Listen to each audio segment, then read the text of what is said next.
Yesu ashimwe dusangire amajambo dusanga mu cete Paulo yandikiye abaroma igice 8 umurongo wa 17 haravuga ngo ariko ko turi abana bayo turabaragwa b'Imana turabaraganwa na Kristo namba tubabazanwa nawe ngo tubone guhanwa ubwiza nawe. Dusangire ijambo rivuga ngo guharanira ubusamurarwa bwawe kugira ngo ivyo twarazwe muri Kristo Yesu bibe umugabane wacu birasaba ikiguzi hamwe n'ubutunzi bwose dufise muri Kristo Yesu. Paulo yarandikiye abaroma arababwira yuko n'imibabaro nayo bategerezwa guhwana nayo.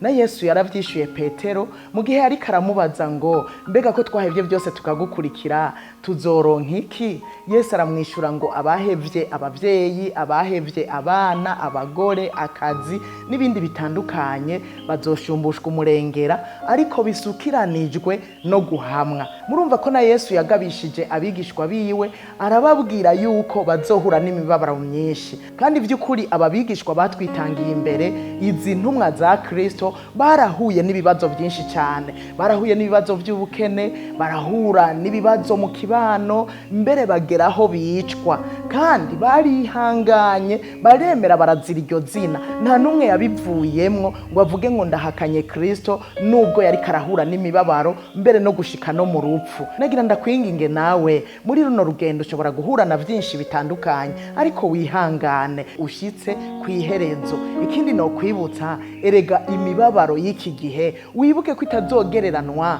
n'ivyo twarazwe muri Kristo Yesu, nizogereranwa n'ubwiza tuzohishurirwa muri kazoza, kuko ubwo nabwo buri mu byo twarazwe muri Kristo Yesu. Kubw'ivyo ihangane ntuhombe icyakamaro, iki kintu kidasanzwe c'ubu bwiza tuzobamwo ibihe bidashira.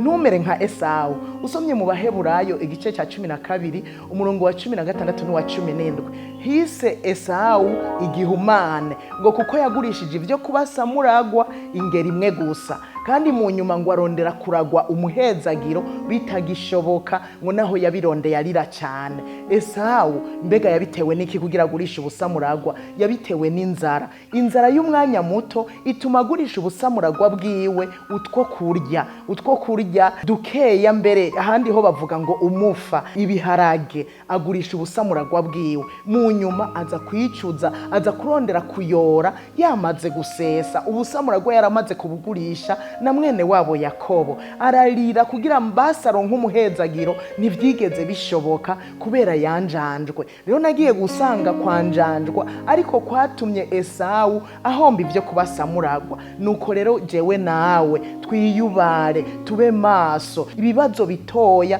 canke akabazo gato nikagutume uhomba ivyo kubasamurarwa, nikagutume usanga wabivuyemwo. Ntusamare rero ngo wanjanjwe ku vyo kubasamurarwa.